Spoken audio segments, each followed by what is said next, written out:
July 2, 1937, a Lockheed Electra lifts off from Lae, Papua New Guinea, bound for a tiny island in the Pacific Ocean. Inside sits Amelia Earhart, the most famous aviator on Earth, and her navigator, Fred Noonan. They were just one step away from completing a record-breaking flight around the world. But then, silence. No radio calls, no wreckage, no bodies, just an empty ocean. To this day, Amelia Earhart's disappearance remains one of the greatest unsolved mysteries in history. What really happened out there in the endless blue of the Pacific? Welcome to the BitikBuzz Global Secrets, where we uncover history's hidden mysteries and forgotten truths.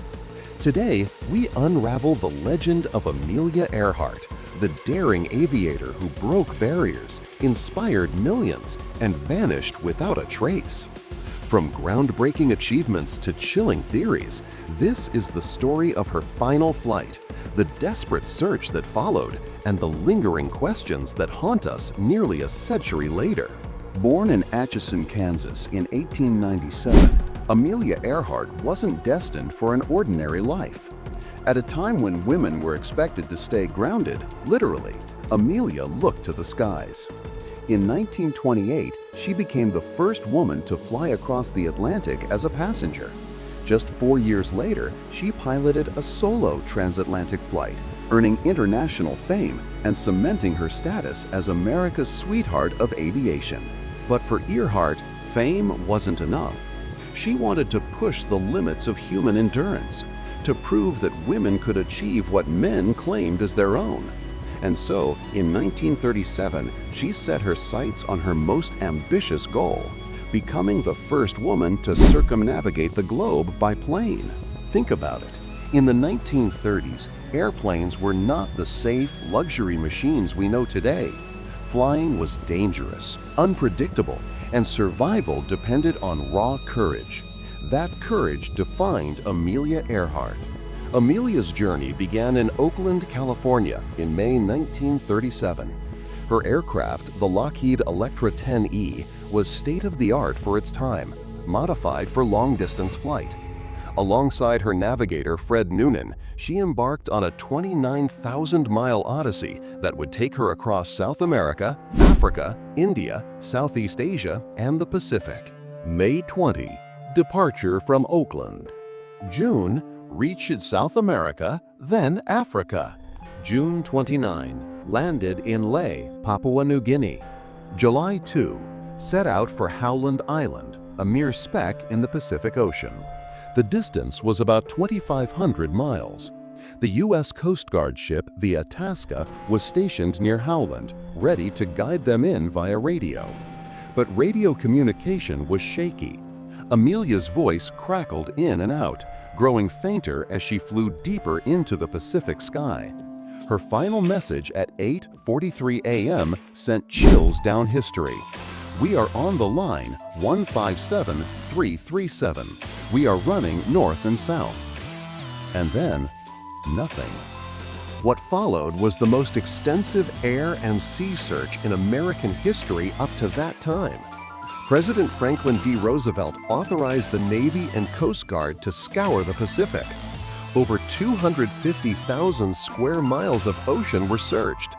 Ships, planes, even islanders were mobilized to find a trace of Earhart or Noonan. The cost? Over $4 million, an astronomical sum in 1937. And yet, not a single piece of definitive wreckage was found.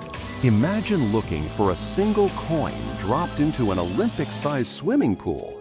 That's how impossible it was to locate one plane in the endless Pacific.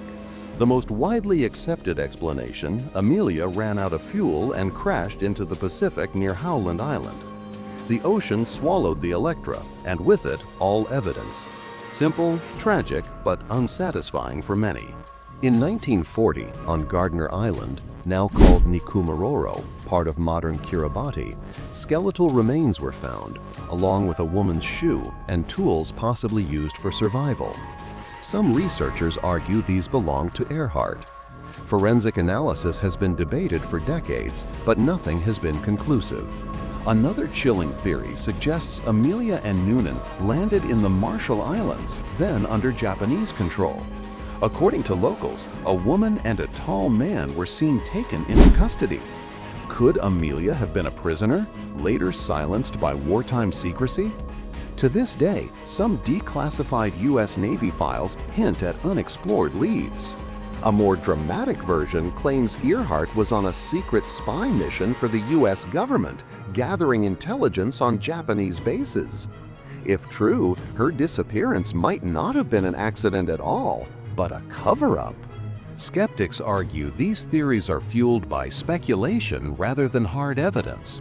Still, their persistence reflects humanity's need to explain the unexplainable.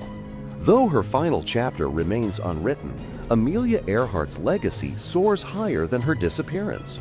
She shattered gender barriers, inspired generations of aviators, and proved that courage knows no boundaries.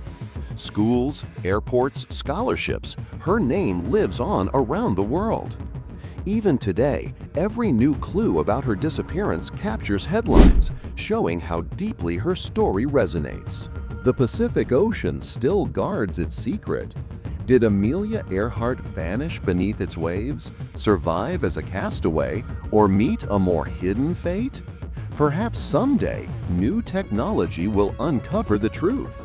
Until then, Amelia's disappearance remains one of history's most haunting mysteries, a reminder of the price of exploration and the unyielding spirit of human ambition.